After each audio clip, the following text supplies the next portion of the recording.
আমি দু একটা কথা বলছি। জীবনের 19টা বসন্ত আমি ঈমান আনার সুযোগ পাইনি। সাতক্ষীরার একটি অমুসলিম পরিবারে আমার জন্ম। তো ঈমান আনার পরে, আমি মুসলমান হওয়ার পরে আমার কাছে একটা জিনিস খুব আফসোস লাগতো, যে আমি যদি মদিনায় রাসূলের সময় জন্ম নিতে পারতাম তাহলে আমি অনেক সৌভাগ্যবান হতাম। তো পরে মনে হতো আল্লাহ না করুক ওই সময় জন্ম লাভ করার পরে আমি যদি ঈমান আনার সুযোগ না পেতাম তাহলে তো আমি আবু জাহেল আবু লাহাবের শাগরেদ হইতাম। তো এইরকম মনে হতো। তো আমি একটি মুক্তিযোদ্ধা পরিবারের সন্তান। আমার বাবা সনদপ্রাপ্ত মুক্তিযোদ্ধা এবং আমি ছাত্রলীগের একটা বড় দায়িত্বে ছিলাম, আমার কলেজের সেক্রেটারির। ছাত্র শিবিরের ছেলেদেরকে অনেক নির্যাতন করেছি এবং বিশ্বাস করতাম যে এরা রাজাকার, মাদ্রাসায় লেখাপড়া করে কলেজে আসা যাওয়া করে কেন। তো যা হোক, ঈমান আনার পরে আমি আর ছাত্রলীগ করতে পারিনি। এটা হচ্ছে আমার জন্য দুর্ভাগ্য হোক সৌভাগ্য হোক। তো আমি আপনাদের সামনে খুব ছোট করে বলবো। আমাকে হাজারীবাগ থানার ওসি সাহেব উনি বললেন এই খারাপ সময়ে যে জামাত করেন কেন। তো আমি বললাম নামাজ পড়ি যে কারণে। তো বললো মানে? নামাজ পড়ি যে কারণে, জামাত করি একই কারণে, অন্য কোনো কারণ আসলে আমার জানা নেই। এটা আমি গভীর আস্থার সাথে এবং বিশ্বাসের সাথে বলতেছি। রাসূল আকরাম সাল্লাল্লাহু আলাইহি সাল্লাম বিদায় হজের ঐতিহাসিক ভাষণে খুবই পরিষ্কার করে বলেছেন যে হতে পারে তোমাদের সাথে আর আমার সাক্ষাৎ হবে না, দেখা হবে না, খুব শিগগিরই আমি পৃথিবী থেকে চলে যাব। তো তোমাদের জন্য দুইটা জিনিস রেখে যাচ্ছি, একটা হচ্ছে আল্লাহর কিতাব আর একটা হচ্ছে রাসূলের সুন্নাহ। যারা এটাকে আঁকড়ে ধরবে তারা কিয়ামত পর্যন্ত বিপদগামী হবে না, বিভ্রান্ত হবে না। ওই ভাষণে উনি আরও বলেছিলেন তোমরা পৌঁছে দাও, তোমাদের কাছে যা কিছু জানা আছে তা তোমরা অন্যদের কাছে পৌঁছে দাও।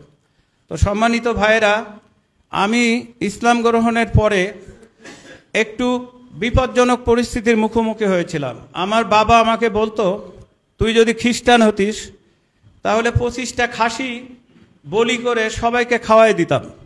মাইকেল মধুসূদন খ্রিস্টান হওয়ার কারণে তার বাবার মান মর্যাদার কোনো ক্ষতি হয়নি, বরং তার মান মর্যাদা অনেক বেড়ে গেছে।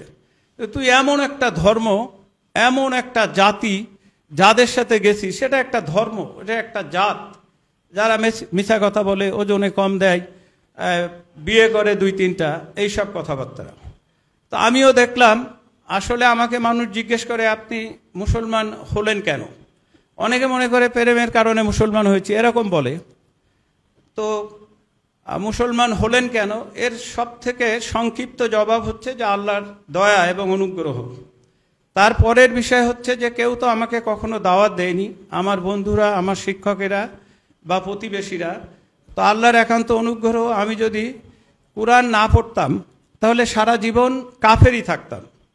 তো কোরআন জানা বুঝা এবং কোরআনে ইসলামের একটা ছবি দেখেছিলাম, সেই ছবি আসলে আমাকে আমার সমাজ, সংসার, ঘর বাড়ি সব কিছু ছেড়ে আপনাদের ভাইয়ে পরিণত করছে। সেই ছবিটা ছিল অসাধারণ উচ্চতার একটি ছবি, যেখানে বাতি নিভায়ে মেহমানদারি করা হচ্ছে, যেখানে জিহাদের ময়দানে একজন মানুষ জীবন দিচ্ছে কিন্তু সে আগে পানি না নিয়ে আর একজন যোদ্ধার কাছে বলছে যে আমার ভাইকে পানি দেন। তো এইরকম অসাধারণ সুন্দর সুন্দর ছবি। তো এই ছবি আমার কাছে, আমি ছোটবেলা খুব সিনেমা দেখতাম, সিনেমার মতো মনে হতো, কিন্তু সমাজে আসলে এই ছবি আমরা দেখতাম না। তো আলহামদুলিল্লাহ রাজশাহী বিশ্ববিদ্যালয়ে আমি লেখাপড়া করতাম। ছাত্র শিবিরের ভাইদেরকে দেখে আমার মনে হতো যে আমি আসলে সাহাবী দেখিনি, কিন্তু এই ছোট ছোট ছাত্রগুলো যারা খুবই মেধাবী, খুবই নৈতিক, মানসম্পন্ন, এরা হয়তো ওই সাহাবীদের ছায়া। তো সম্মানিত ভাইরা, আমি আপনাদের কাছে অনুরোধ করব যে জামাতকে আপনারা পর্যবেক্ষণ করেন, জামাতের ব্যানার, সাইনবোর্ড কেনা, আপনার আশেপাশে জামাতের যে ভাইরা আছে তাদের গতিবিধি পর্যবেক্ষণ করেন। বক্তব্য সবাই খুব সুন্দর দিতে পারে, বক্তব্য একটা বিষয়, যারা প্র্যাকটিস করে তারা সুন্দর বক্তা হয়। তো বক্তব্য কোনো বিষয় না। আপনি পর্যবেক্ষণ করবেন ফজরের জামাতে, আপনি পর্যবেক্ষণ করবেন অফিস আদালতে কাজে কর্মে লেনদেনে তারা আপনার কাছে চাঁদাবাজি করছে কিনা, তারা আপনার কাছে সন্ত্রাস করছে কিনা। সবশেষে আমি একটা কথা বলে আমার কথা শেষ করছি, তা হচ্ছে এই যে আমাদের এই বাংলাদেশ দীর্ঘ 15 বছর ধরে আমরা সর্বস্তরের জনসাধারণ খুবই কঠিনভাবে নির্যাতিত ছিলাম। ছাত্র শিবিরের একটা ছেলে জানতো না যে আজকের রাতটা সে কোথায় ঘুমাবে। সে ঘর থেকে বের হয়ে যেত, সে হয়তো বোনের বাসায় যেত, বোন জামাই তার বোনের সাথে ঝগড়া করত, তোমার ভাইয়ের জন্য কি আমি জেল খাটবো নাকি। সে হয়তো মামার বাসায় যেত, মামি তার মামার সাথে ঝগড়া করত। তো কি অসাধারণ অপরিসীম নির্যাতন আমাদের দেলোয়ার হোসেন ছাইদি ভাই, আমাদের ডক্টর শফিকুল ইসলাম মাসুদ ভাইদের উপরে যে নির্যাতনের স্টিম রোলার চালানো হয়েছে, আমাদের অসংখ্য ভাইকে খুন করা হয়েছে, গুম করা হয়েছে, আয়নাঘরে রাখা হয়েছে। যা হোক, এই ফ্যাসিস্টকে অপসারণের জন্য সবাই চেষ্টা করেছে। সবশেষে বৈষম্যমুক্ত ছাত্র জনতার আন্দোলনের মাধ্যমে আল্লাহর মেহেরবানিতে বাংলাদেশ ফ্যাসিস্ট মুক্ত হয়েছে বলে আজকে আমরা এখানে আপনাদের সামনে উপনীত হতে পেরেছি। তো আমরা মনে করব যে আমরা টেলিভিশনের পর্দায় দেখেছি কিভাবে নির্মমভাবে একটা ছেলেকে গুলি করে মারা হচ্ছে, আমরা দেখেছি কিভাবে একটা মানুষকে ফেলে দেওয়া হচ্ছে চলন্ত গাড়ি থেকে। অসংখ্য নির্মম দৃশ্য আমরা দেখেছি, কিন্তু আমরা যেটা দেখি না সেটা হচ্ছে ওই সমস্ত মায়েদের বুক ভাঙা আর্তনাদ। আমরা দেখি না পিতাদের সেই সন্তান হারানোর হাহাকার।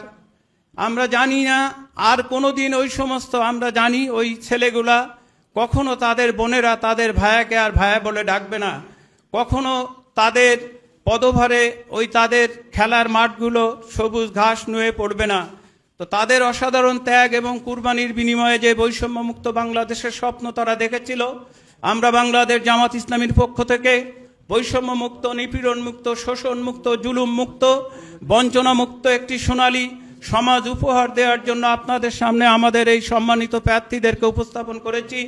আমরা এমন একটি সমাজ প্রতিষ্ঠার স্বপ্ন দেখছি যেখানে অর্ধেক পৃথিবীর শাসনকর্তা আল্লাহর ভয়ে ভীত সন্ত্রস্ত হয়ে বলবে, ফুরাতের তীরে যদি একটি কুকুর অভুক্ত অবস্থায় মারা যায়, এজন্যও আমাকে আল্লাহর কাছে জবাবদিহি করতে হবে।